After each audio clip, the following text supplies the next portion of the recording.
basura.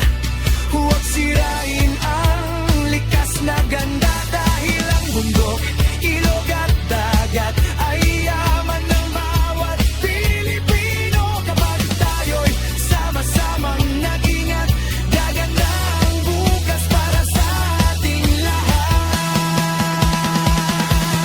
Ka-adventure, tara na't bumiyahe. Maraming hiwaga ang naghihintay sa atin, mula Luzon, Visayas hanggang Mindanao. Ganda ng Pilipinas ating ipakita sa mundo.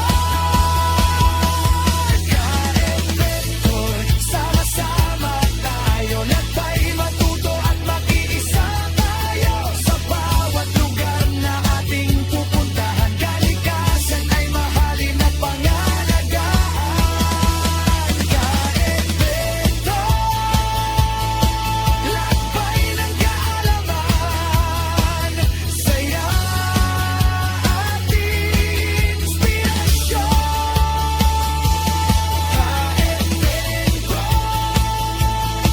tuklasin ang ganda na ating kalikasan. Ka-adventure, tara, sama ka sa aming paglalakbay. Ganda na